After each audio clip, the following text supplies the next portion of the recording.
ଦିନଟି ଗୋଟେ କାର୍ଯ୍ୟକ୍ରମ ଆୟୋଜନ କରାଯାଇଛି ସପ୍ତଶକ୍ତି ସଂଗମ କାର୍ଯ୍ୟକ୍ରମ। ସେଥିରେ କିଛି ମା ମାନେ ଯୋଗ ଦେଇଛନ୍ତି, ଉପସ୍ଥିତ ଅଛନ୍ତି। ଆଜି जो ଏଇ ପବିତ୍ର जो କାର୍ଯ୍ୟକ୍ରମ ଆୟୋଜନ କରାଯାଇଛି କେବଳ ନାରୀମାନଙ୍କ ପାଇଁ। ନାରୀମାନଙ୍କ ଭିତରେ ଥିବା ଯେଉଁ ଅନ୍ତର୍ନିହିତ ଗୁଣାବଳୀକୁ ଜାଗ୍ରତ କରିବା ହେଉଛି ଏହି ସପ୍ତଶକ୍ତି ସଂଗମ କାର୍ଯ୍ୟକ୍ରମର ମୁଖ୍ୟ ଉଦ୍ଦେଶ୍ୟ।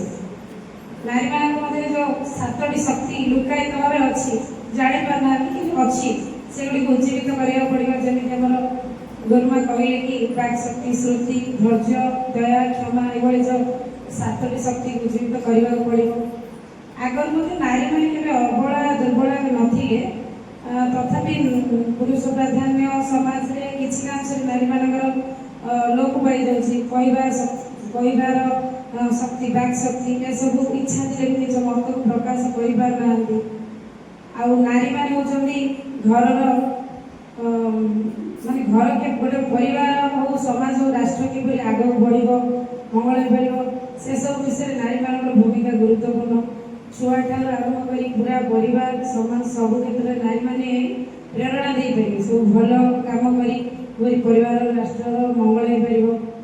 ଆଉ ଏଇଟା ଶିକ୍ଷା ଭାରତୀଙ୍କ ଦ୍ୱାରା ସାରା ଭାରତ ବର୍ଷରେ ଆୟୋଜନ ହେଉଛି, ବିଭିନ୍ନ ପର୍ଯ୍ୟାୟ ହେଉଛି। ଏହି ବିଦ୍ୟାଳୟରେ ମଧ୍ୟ ଗୋଟେ ପ୍ରଥମ ପର୍ଯ୍ୟାୟ ହେଇଥିଲା, ଏଇଟା ଦ୍ୱିତୀୟ ପର୍ଯ୍ୟାୟ। ନାରୀମାନେ ଆଗରୁ ମଧ୍ୟ ଆମର ଭାରତରେ ପୁରାଣ ଶାସ୍ତ୍ରରେ ବି ବର୍ଣ୍ଣିତ ଅଛି। ପୁରାଣ କ୍ଷେତ୍ରରେ କେତେ ଗାର୍ଗୀ, ମୈତ୍ରୀ, ବିଶ୍ୱଭାର ଅନେକ ଦକ୍ଷ ନାରୀମାନେ ଅଛନ୍ତି। ଆଉ ସ୍ୱାଧୀନତା ସଂଗ୍ରାମ ମଧ୍ୟ ନାରୀମାନେ ଯୋଗ ଦେଇକି, ଯେମିତି କସ୍ତୁରବା ଓ ସରୋଜିନୀ ନାଇଡୁ ତାଙ୍କ କବିତା ମାଧ୍ୟମରେ ଇଂରେଜମାନଙ୍କ ବିରୋଧରେ ଲେଖିଥିଲେ। ବିଭିନ୍ନ ନାରୀ ବିଭିନ୍ନ କ୍ଷେତ୍ରରେ ପାରଦର୍ଶିତା ଦେଖାଇଛନ୍ତି, କିନ୍ତୁ ମଝିରେ କିଛି ନାରୀମାନଙ୍କୁ ସବୁ କୁସଂସ୍କାର, ଅନ୍ଧବିଶ୍ୱାସ, ସାମାଜିକ ପ୍ରଥା ଦ୍ୱାରା ଅଟକା ଯାଉଥିଲା। କିନ୍ତୁ ଆଜିକାଲି ସେସବୁ କିଛି ଅଂଶରେ କମିଲାଣି। ନାରୀମାନେ ସବୁ କ୍ଷେତ୍ରରେ ଆଗକୁ ବଢ଼ିଲେଣି। ଯେମିତି କଳ୍ପନା ଚାୱଲା ମହାକାଶ ଯାତ୍ରୀ ହେଇଥିଲେ, କି ଆମର ଯେଉଁ ଆତଙ୍କବାଦୀ ଆକ୍ରମଣ ହେଇଥିଲା, ସେଥିପାଇଁ 2 ଜଣ ନାରୀଙ୍କୁ ହିଁ ବର୍ଷା ହେଇଥିଲା। ସେମାନେ ଯାଇକି ଅପରେସନ ସିନ୍ଦୁର ଆତଙ୍କବାଦୀ ଆଡାକୁ ଧ୍ୱଂସ କରିଥିଲେ। ତ ନାରୀମାନଙ୍କୁ ହିଁ ଆଉ ବିଦ୍ୟାଳୟ ହେଉଛି, ବିଦ୍ୟାଳୟରେ ତ ପିଲାମାନଙ୍କୁ ଶିକ୍ଷା ଦିଆଯାଏ, କିନ୍ତୁ ଛୁଆମାନଙ୍କର ପ୍ରଥମ ବିଦ୍ୟାଳୟ ହେଉଛି ପରିବାର। ବାପା ମା ହେଉଛନ୍ତି ପ୍ରଥମ ଗୁରୁ। ସେମାନେ ହିଁ ଆମେ ଯାହା କରିବା ସେମାନେ ଅନୁକରଣ କରନ୍ତି।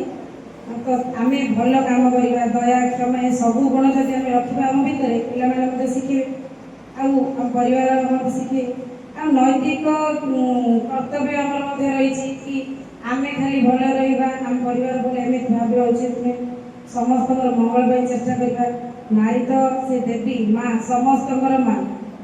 ତେଣୁ ଗୋଟେ ମାଆର ରୂପ ନେଇକି, ଜନନୀ ରୂପ ନେଇକି ସମସ୍ତଙ୍କର ମଙ୍ଗଳ କାମନା କରିବା। ଆଉ ନିଜର ଅନ୍ତର୍ନିହିତ ଶକ୍ତିକୁ ପ୍ରକାଶ କରିବା ପାଇଁ ଚାରିଆଡ଼େ ଶିକ୍ଷା ଭାରତୀଙ୍କ ଦ୍ୱାରା ପ୍ରୟାସ ଚାଲିଛି। ଆଉ ସେ ପ୍ରୟାସ ସଫଳ ହେଉ, ନାରୀମାନେ ଆଗେଇ ଯାଆନ୍ତୁ ସବୁ କ୍ଷେତ୍ରରେ। ମୁଁ ଏତିକି କହିବି।